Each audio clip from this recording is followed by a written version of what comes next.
اعوذ باللہ من الشیطان الرجیم، بسم اللہ الرحمن الرحیم۔ والسارق والسارقات فاقطعوا ایدیہما جزاء بما کسبا نکالا من اللہ واللہ عزیز حکیم۔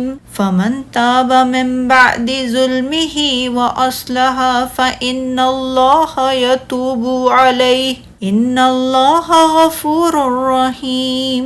الم تعلم ان اللہ لہ ملک السماوات والارض يعذب من يشاء ويغفر لمن يشاء واللہ علی کل شیء قدیر۔ اور تم چوری کرنے والے مرد اور چوری کرنے والی عورت کے ہاتھ کاٹ دیا کرو، یہ اللہ کی طرف سے اس گناہ کی عبرتناک سزا ہے جو انہوں نے کیا، اور اللہ غالب خوب حکمت والا ہے۔ پھر جو شخص اپنے گناہ کے بعد توبہ کر لے اور اپنی اصلاح کر لے تو بے شک اللہ اس کی توبہ قبول کر لیتا ہے، بے شک اللہ بہت بخشنے والا، بہت رحم کرنے والا ہے۔ کیا تمہیں علم نہیں کہ آسمانوں اور زمین کی بادشاہی اللہ ہی کے لیے ہے؟ وہ جسے چاہتا ہے عذاب دیتا ہے اور جسے چاہے بخش دیتا ہے، اور اللہ ہر چیز پر خوب قدرت رکھنے والا ہے۔ اللہ تعالیٰ نے حکم دیا ہے کہ اگر کوئی مرد یا عورت چوری کرے تو اس کا ہاتھ کاٹ دیا جائے۔ زمانہ جاہلیت میں بھی چوری کی سزا قطعیت ہی تھی، اسلام نے بھی اسی سزا کو برقرار رکھا۔ صحیح بخاری و مسلم میں حضرت ابو ہریرہ رضی اللہ تعالیٰ عنہ سے مروی ہے، رسول اللہ صلی اللہ علیہ وآلہ وسلم نے فرمایا، اللہ تعالیٰ چور پر لعنت کرے، خود چراتا ہے تو اس کا ہاتھ کاٹ دیا جاتا ہے، اور رسی چراتا ہے تو اس کا ہاتھ کاٹ دیا جاتا ہے۔ امام بخاری و مسلم نے حضرت عائشہ رضی اللہ تعالیٰ عنہ کی روایت کو بیان کیا کہ رسول اللہ صلی اللہ علیہ وآلہ وسلم نے فرمایا، چور کا ہاتھ 1/4 دینار اور اس سے زیادہ میں کاٹ دیا جائے۔ صحیح مسلم میں حضرت عائشہ رضی اللہ تعالیٰ عنہ سے روایت ہے، رسول اللہ صلی اللہ علیہ وآلہ وسلم نے فرمایا، چور کا ہاتھ 1/4 دینار اور اس سے زیادہ مالیت کا سامان چوری کرنے پر کاٹ دیا جائے۔ احادیث صحیحہ کی روشنی میں قول یہی ہے کہ نصاب سرقہ ربع دینار اور اس سے اوپر ہے، اور مناسب بھی یہی ہے کہ ربع دینار کی مقدار ہی کو نصاب قرار دیا جائے تاکہ لوگ دوسروں کے مال چرانے میں جلدی نہ کریں۔ اہل عقل کے ہاں اس میں یہی حکمت اور مصلحت کار فرما ہے، اسی لیے اللہ تعالیٰ نے بھی فرمایا، یہ ان کے فعلوں کی سزا اور اللہ کی طرف سے عبرت ہے، اللہ زبردست اور صاحب حکمت ہے۔ یعنی یہ چور مرد اور عورت کی اس بری کرتوت کی سزا ہے کہ انہوں نے اپنے جن ہاتھوں کے ساتھ لوگوں کے مال پر دست درازی کی تھی، انہیں اللہ تعالیٰ کی طرف سے سزا اور عبرت کے طور پر کاٹ دیا جائے۔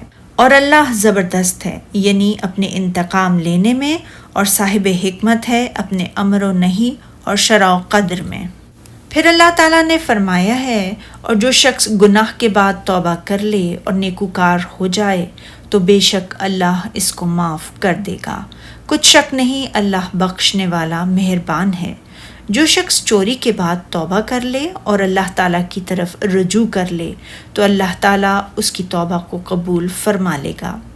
امام احمد رحمۃ اللہ علیہ نے حضرت عبداللہ بن عمرو کی روایت بیان کیا، ایک عورت نے رسول اللہ صلی اللہ علیہ وآلہ وسلم کے عہد میں چوری کی تو جن لوگوں کی اس نے چوری کی تھی وہ اسے دربار رسالت میں لے آئے اور عرض کرنے لگے، اے اللہ کے رسول صلی اللہ علیہ وآلہ وسلم، اس عورت نے ہماری چوری کی ہے۔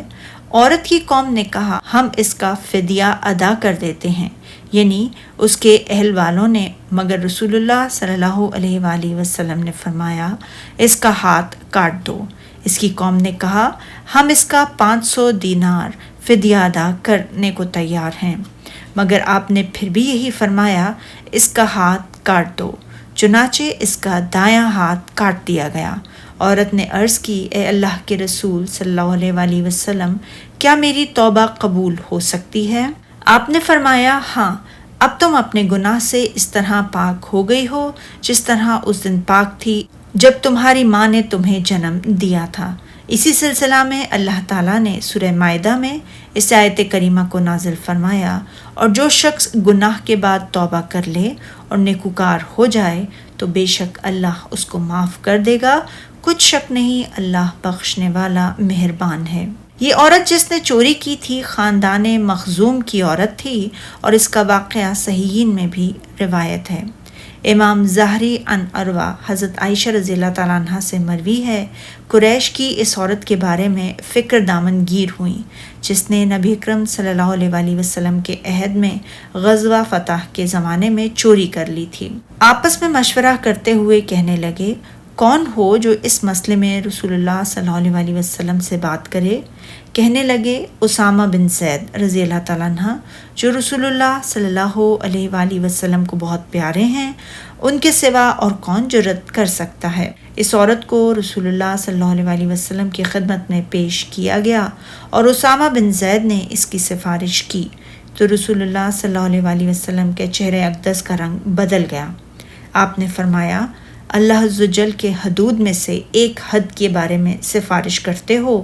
اسامہ نے عرض کی، اے اللہ کے رسول، میرے لیے اللہ سے معافی طلب فرمائیں۔ شام ہوئی تو رسول اللہ صلی اللہ علیہ وآلہ وسلم نے کھڑے ہو کر خطبہ ارشاد فرمایا۔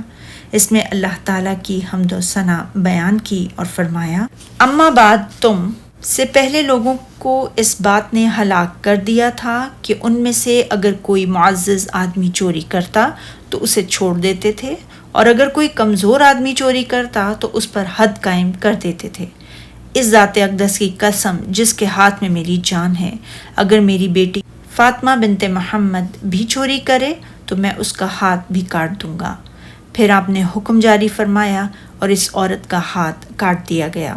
حضرت عائشہ رضی اللہ تعالیٰ عنہ بیان فرماتی ہیں، بعد میں اس عورت نے اچھی طرح توبہ کر لی تھی اور شادی بھی کی، اور بعد میں جب کبھی ہمارے پاس آتی تو میں اس کی ضرورت و حاجت کے بارے میں رسول اللہ صلی اللہ علیہ وآلہ وسلم کی خدمت میں عرض کر دیتی تھی۔ صحیح مسلم کی حضرت عائشہ رضی اللہ تعالیٰ عنہ سے مروی ایک اور روایت میں یہ الفاظ ہیں، یہ عورت دوسروں سے مستعار لے کر انکار کر دیا کرتی تھی تو نبی اکرم صلی اللہ علیہ وآلہ وسلم نے اس کا ہاتھ کاٹ دینے کا حکم دے دیا تھا۔ پھر اللہ تعالیٰ نے اس حکم کے بعد فرمایا ہے، کیا تم کو معلوم نہیں کہ بے شک آسمانوں اور زمین میں اللہ ہی کی سلطنت ہے، وہ تمام کائنات کا مالک اور حاکم ہے، اس کے حکم کو کوئی ٹال نہیں سکتا، اور وہ جو ارادہ فرماتا ہے اسے کر گزرتا ہے، جس کو چاہے عذاب کرے اور جسے چاہے بخش دے، اور اللہ ہر چیز پر قادر ہے۔